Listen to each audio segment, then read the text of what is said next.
Salmo 107, dos versos 17 a 20. Os estultos, outra tradução, os loucos por causa do seu caminho de transgressão e por causa das suas iniquidades, serão afligidos. A sua alma aborreceu toda sorte de comida e chegaram às portas da morte. Então, na sua angústia, clamaram ao Senhor, e Ele os livrou das suas tribulações. Enviou-lhes a sua palavra e os sarou, e os livrou do que lhes era mortal. Eu quero ler este mesmo texto na Nova Versão Internacional. Por gentileza, coloque aí, Tiago, por favor. Tiago, ou desculpa aqui, vocês sabem, eu estou, sem o óculos, esse é grau também, é o óculos sem sombra aqui, esse é um óculos escuro. Ele enviou a sua palavra e os curou, ele os livrou da morte. Pode avançar. Que eles deem graças ao Senhor por seu amor leal e por suas maravilhas em favor dos homens. Que eles ofereçam sacrifício de ação de graças e anunciem as suas obras com... Não, é porque você avançou, filho. De novo, 17, e eu estava lendo aqui, o verso 17. Tornaram-se tolos por causa dos seus caminhos e rebeldes sofreram por causa das suas maldades. Sentiram repugnância por toda a comida e chegaram perto das portas da morte. Na sua angústia clamaram ao Senhor e Ele os livrou das suas aflições. E agora o verso 20. Ele enviou a sua palavra e os curou, Ele os livrou da morte.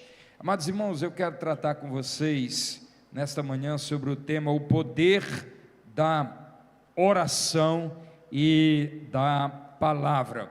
O poder da oração e da palavra. Olha aí, você que está com a Bíblia aí, dê uma olhada, porque o Salmo de número 117, ele é estruturado da seguinte maneira. Primeiro você dá uma olhada no que os revisores, os tradutores colocaram como título deste salmo: Deus salva de todas as tribulações. Deus salva de todas as tribulações. O salmo tem uma estrutura. O verso 1: rendei graças ao Senhor porque Ele é bom. Depois você vai no verso 8: rendam graças ao Senhor por sua bondade. Verso 15: rendam graças ao Senhor por sua bondade. Verso 21: rendam graças ao Senhor por sua bondade. Verso 31: rendam graças ao Senhor por sua bondade. Mas essa estrutura é para estabelecer alguns momentos de crise, estruturas de crises que estão propostas neste salmo.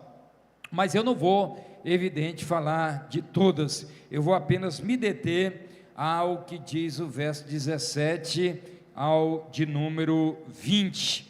Deus, pelo poder da sua palavra, da oração e da palavra, pode nos livrar.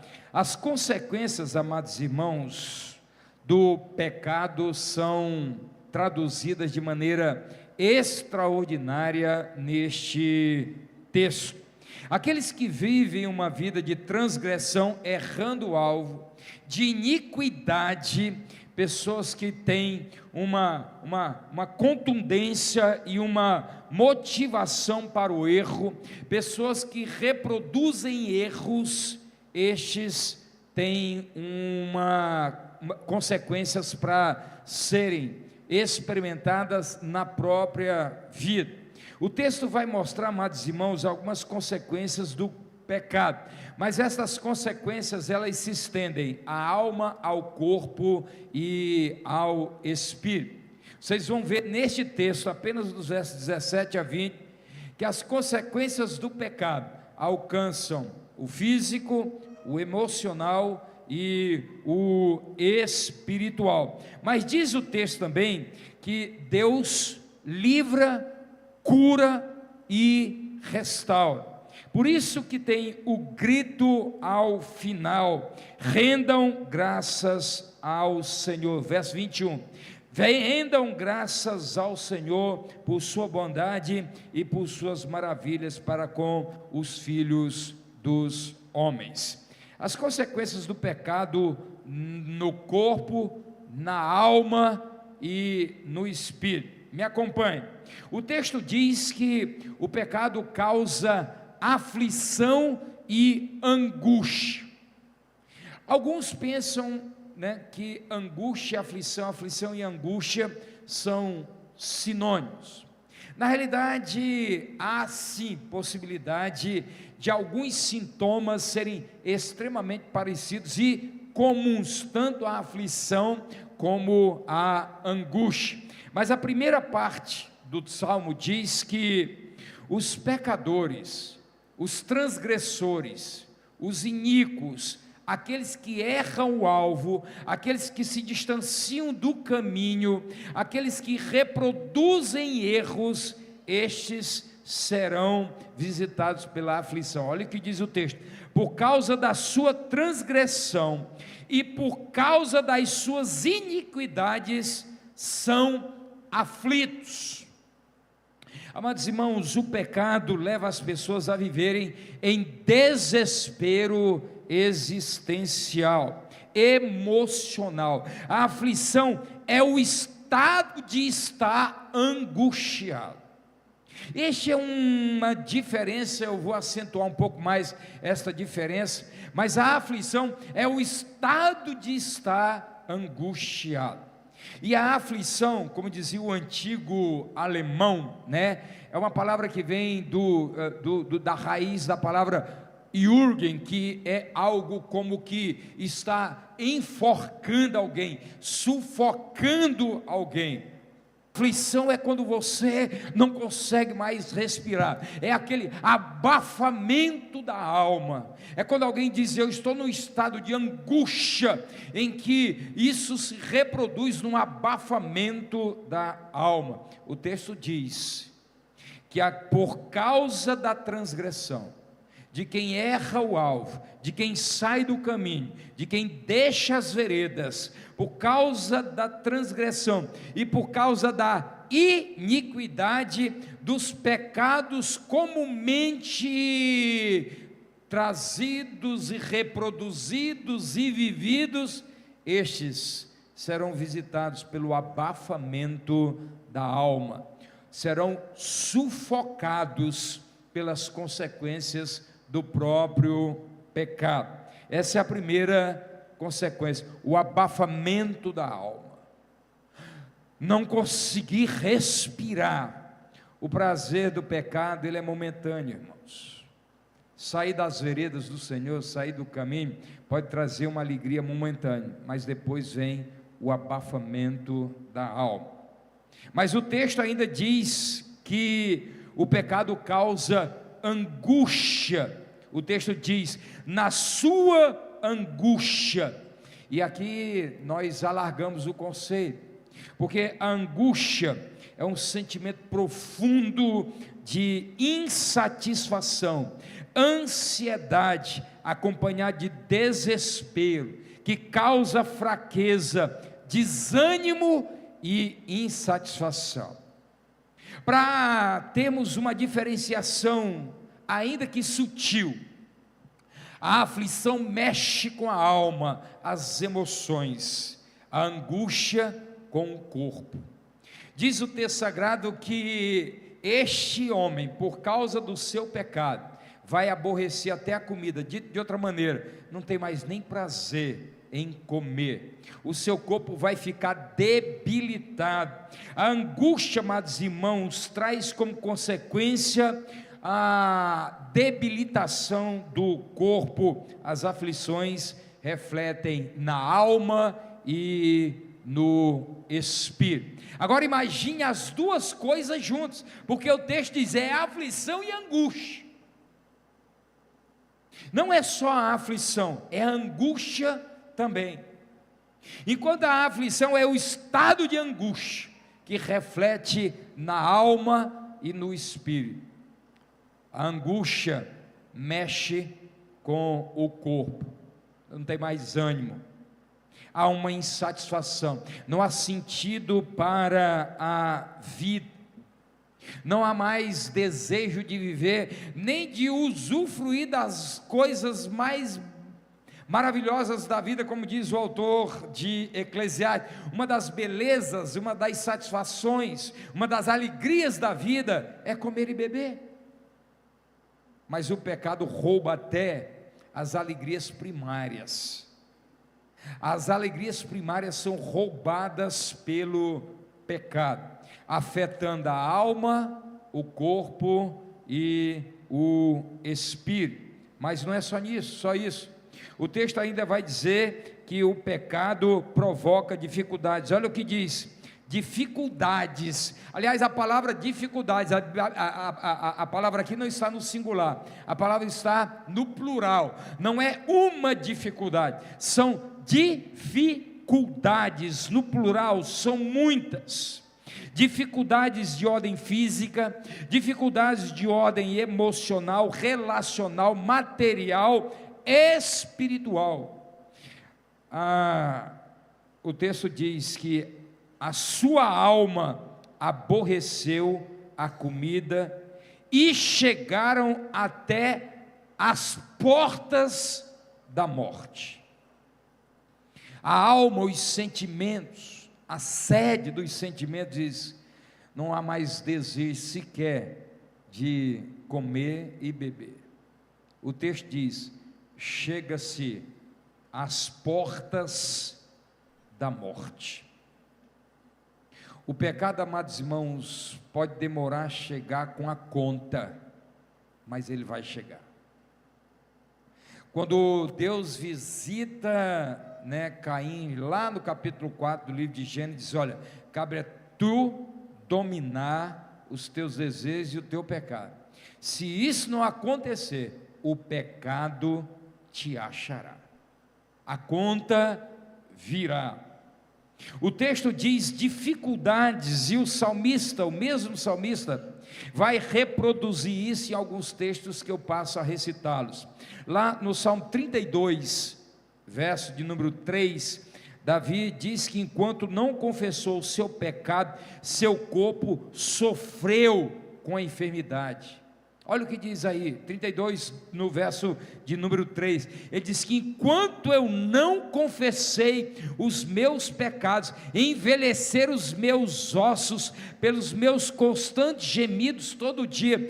Ele diz assim: a minha alma, o meu corpo reproduziu o estado da alma, os ossos doíam, não era reumatismo não, nem a doença dos ossos lá, não, era a consequência do pecado. O pecado chega à alma, o pecado chega ao corpo, o pecado chega com as suas consequências ao espírito. No verso 5 do mesmo Salmo 32, o salmista vai dizer que seu vigor se tornou em sequidão de estio.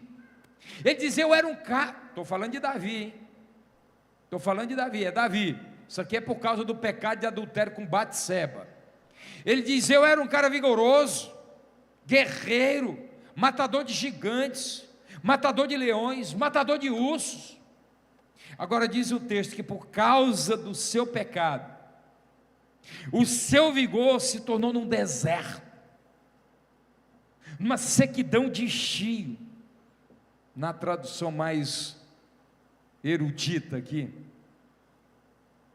amados irmãos, o pecado rouba a alegria de viver, de lutar, rouba o vigor,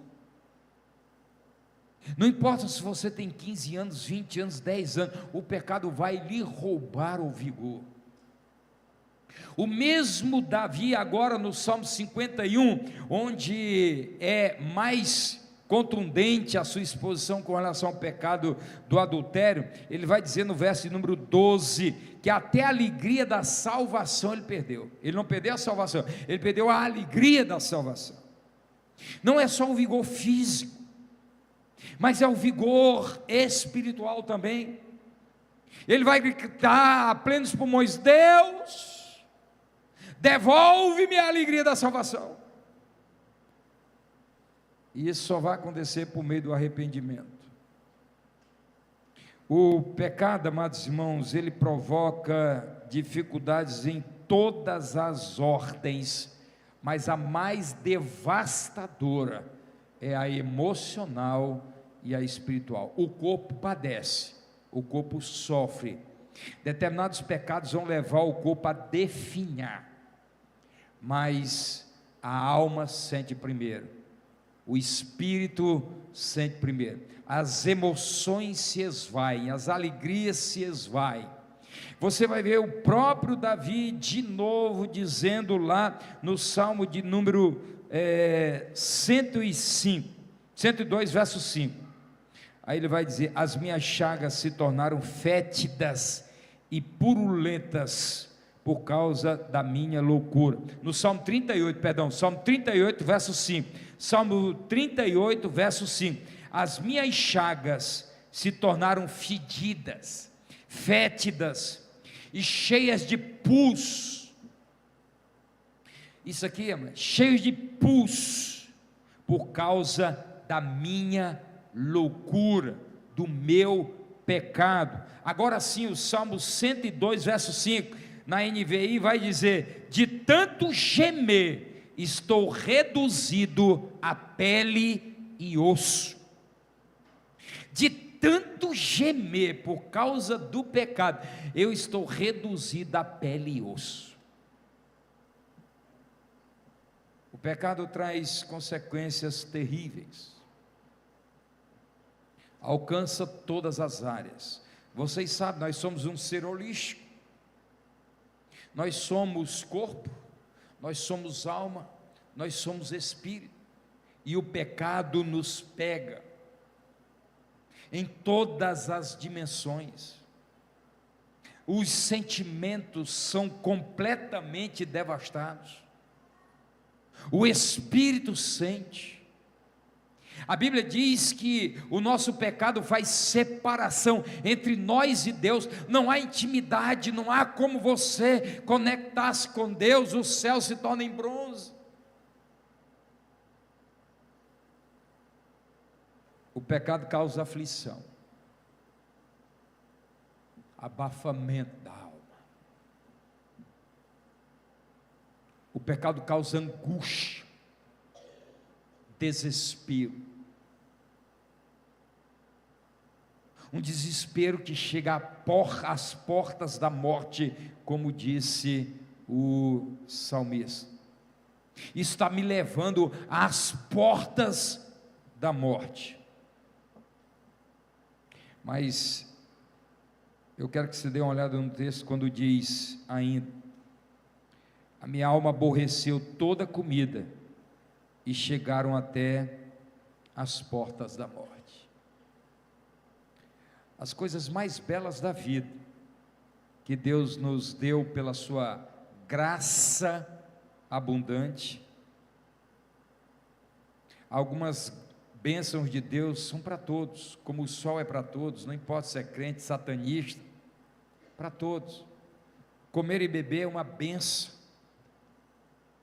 é uma graça a todas suas criaturas, é uma graça dada pelo Senhor. Agora o que o pecado fez?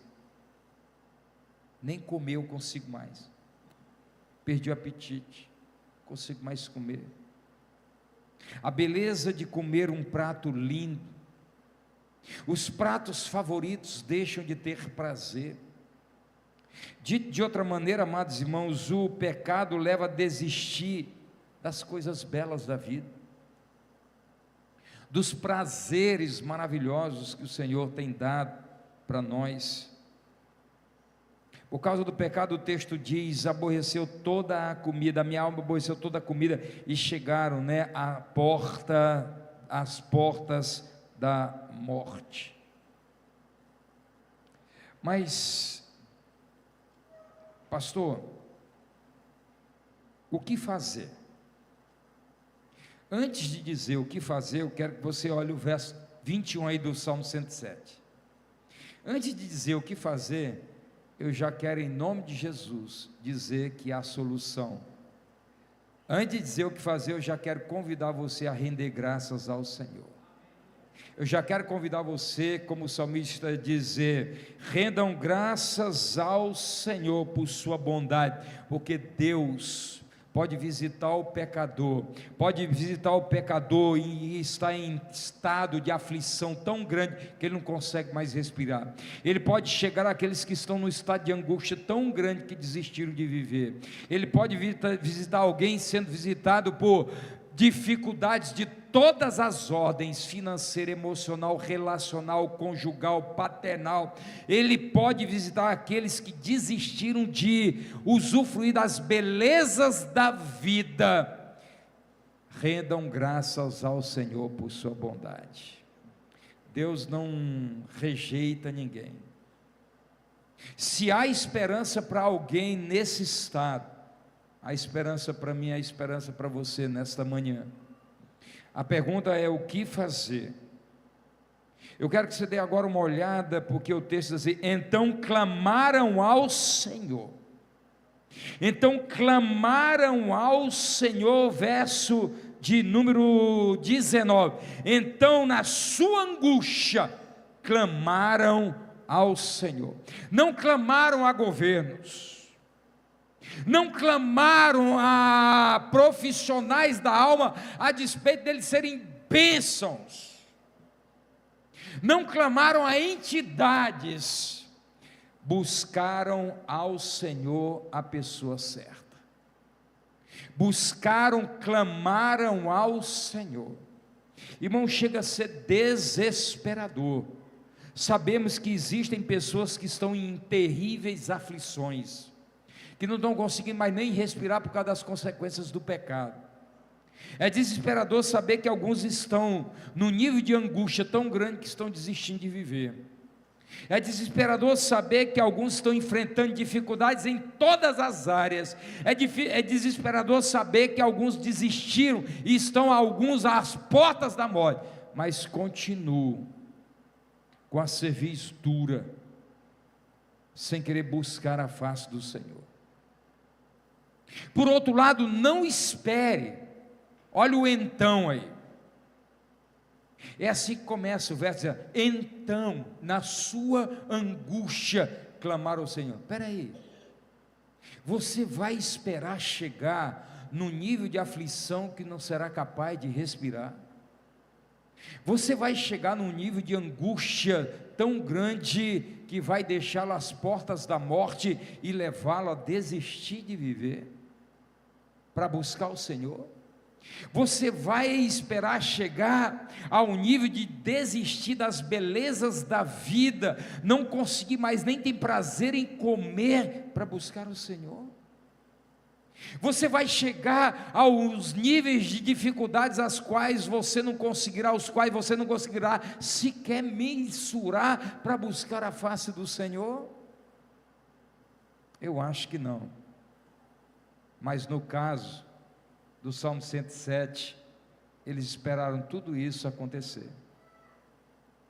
Nessa manhã eu quero, em nome de Jesus, desafiar você a voltar-se para Deus enquanto há tempo. Então clamaram ao Senhor. Se nós não buscarmos a Deus em oração, se nós não nos voltarmos para Deus, se nós não nos voltarmos para o Senhor, que só Ele pode nos livrar da aflição, da angústia, das dificuldades e da morte, nós seremos engolidos vivos. Volte-se para o Senhor nessa manhã, porque um dia, se isso não acontecer, vai chegar a conta, E quando a conta chegar, os níveis de aflições podem ser além das forças, a angústia, o desistir de viver. Em nome de Jesus, nessa manhã se volte para o Senhor. Segunda coisa, diz o texto: então clamaram ao Senhor. Eles não só buscaram ao Senhor, mas clamaram ao Senhor, oraram ao Senhor, pediram: Deus, nos livra dessa situação, nos livra desta aflição, nos livra desta angústia, nos livra dessas dificuldades, nos livra, ó Deus, porque nós desistimos de viver, devolve a alegria, salva-nos, ó Deus, nós estamos às portas da morte, volta-te para nós, Senhor, tem misericórdia de nós, Senhor. Nós precisamos, amados irmãos, termos a coragem de assumir o estado em que nos encontramos por causa do pecado. Você pode negar pecado, mas você não nega o estado que o pecado te deixou. Vou repetir. Você pode negar pecado. Davi passou quase um ano negando, omitindo o seu pecado com Batseba, mas ele não conseguiu omitir os resultados do pecado, perdeu a alegria da salvação, definhou. No Salmo 32 ele vai dizer que os seus ossos ardiam. Sabe o que é isso? Febre. O corpo joga para fora, o corpo diz: eu não estou aguentando essa pressão da aflição, da angústia, do desespero existencial. Você pode negar pecado, as consequências vão aparecer. Alguns anos eu escrevi uma frase, e comumente eu costumo lembrar: alguns podem negar a queda, mas não podem esconder as feridas. Alguém pode esconder a queda, mas não esconde a ferida. Se arrebentou, diz: para que foi isso? Deu uma... alguém, encostei, estava arrumando o armário lá e encostei. Não, foi uma queda. Podemos omitir, esconder, falsear, maquiar, caricaturar a queda, mas não podemos esconder as feridas. Volte-se para a palavra do Senhor. O texto sagrado diz: enviou a sua palavra. Olha que coisa interessante. Como é que eles estão? Aflitos, abafados, não conseguem nem respirar de tamanha angústia, desistir de viver, vivendo no níveis de dificuldades absurdos, perderam o prazer com as belezas da vida, se voltam para Deus, clamam a Deus. O que Deus faz? Manda anjo? Pode mandar.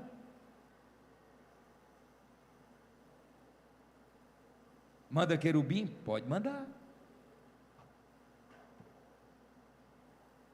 Pode mandar uma carreta de dinheiro para pagar as dívidas? Pode mandar. Mas o que o Senhor manda é a sua palavra, porque a palavra cura, a palavra de Deus transforma.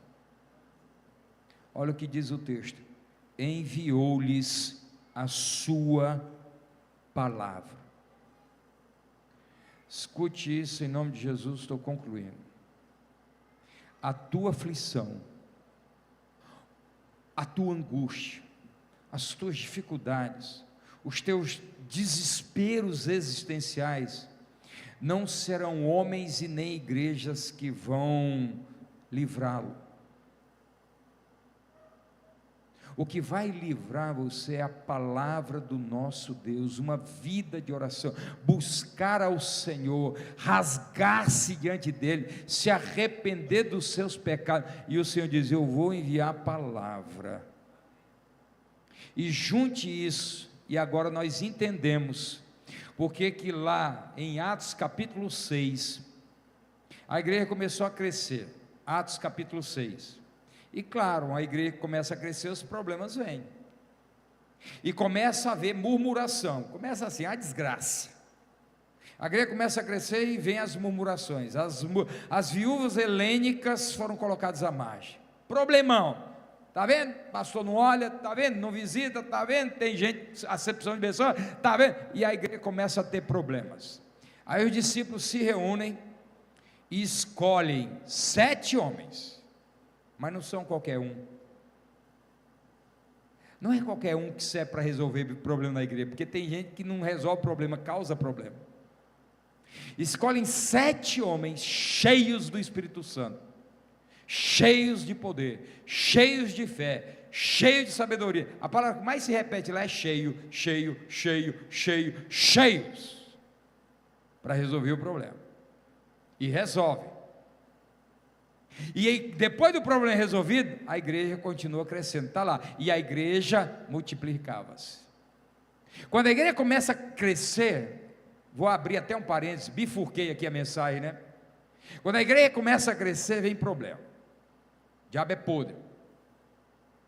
Não são problemas externos que param a igreja. Muitas vezes o que paralisa a igreja são os problemas internos. O que paralisou muitas vezes a marcha de Israel não foram os inimigos que atacaram, foram as murmurações internas. Uma Miriam com inveja de Moisés, um Arão com inveja de Moisés, e a congregação para. Pois bem, o que nós estamos vendo agora é que diante disso, o Senhor envia a palavra. É a palavra de Deus que vai mudar essas pessoas que estão aflitas, angustiadas, em dificuldades e que desistiram de viver e perderam prazer até nas coisas mais extraordinárias da vida. O que acontece quando nós nos voltamos para Deus, clamamos ao Senhor e a palavra de Deus é enviada? Facinho, facinho. O que acontece? Número 1, diz o texto, e os livrou das suas dificuldades. Posso ouvir um amém? O que aconteceu? E os livrou das suas dificuldades. Eu não sei qual é o nível de dificuldade que você está passando, pode ser de qualquer natureza, mas se volte para o Senhor hoje, clame ao Senhor hoje, volte-se para a palavra do Senhor hoje, não para homens, e tem livramento na sua vida para o louvor da glória do Senhor. Mas não é só isso, e os sarou, diz o texto sagrado, e Deus os sarou. Não há enfermidade do inferno, aquelas causadas pelo pecado, que quando nós nos voltamos para Deus, buscamos ao Senhor, nos voltamos para a sua palavra, Deus nos cura, irmãos. Deus cura das nossas emoções destruídas, em frangalhos. Deus transforma o nosso espírito, de modo que nós podemos falar como Paulo aos Romanos, e o meu espírito testifica com o Espírito de Deus que eu sou filho de Deus. Primeira coisa, livramento. Segunda coisa, Deus sara. Terceira coisa, olha o que diz aí, os livrou da sua destruição. Ou na última parte do texto, no verso 20, enviou-lhes a sua palavra e os sarou, e os livrou do que lhes era mortal. Na tradução na NVI, e os livrou daquilo que seria a sua destruição. Tem livramento, irmãos. Os caras estavam à porta da morte, o Senhor diz, agora não, esse é meu, e retiro. Aquilo que era mortal, o Senhor diz, agora não é. Em nome de Jesus. Verso 21, rendam graças ao Senhor por sua bondade. Deus é bom, Ele continua fazendo isso. Antecipe o seu grito de vitória, antecipe nesta manhã. Pastor, mas isso não era um textão, não era uma pregação para domingo à noite, não, é para a igreja de Jesus, é para mim e para você, nesta manhã. Eu quero concluir, nesse momento, O pecado enferma o corpo, a alma e o espírito. Eu grifei na minha Bíblia aqui essas palavras: aflição, morte, angústia, dificuldades e destruição. Nestes versículos, essas 5 palavras aparecem aí: aflição, morte, angústia, dificuldades e destruição. Todas são uma realidade na vida dos loucos. E quem são os loucos? São aqueles que estão vivendo uma vida de pecado, imaginando que um dia a conta não chegará. A conta vai chegar. Estes são os loucos, os estultos, os insensatos que vivem uma vida de pecado, imaginando que nunca terão de prestar contas. Mas um dia a aflição, a angústia, as dificuldades, a destruição, a morte chegará. Mas nesta manhã eu convido você a dizer que Deus é bom, porque vai te livrar disso, porque você está buscando a face do Senhor, vai se arrepender dos seus pecados, vai ouvir o Deus dizendo: eu tenho uma palavra. Volte-se para a palavra do Senhor nesta manhã. Deixa de querer ouvir quem quer só te agradar. Volte-se para a palavra do Senhor. Deixa a caixinha de promessa para lá. Se volta para a palavra do Senhor. Pior que a doença do corpo é a doença da alma, do espírito.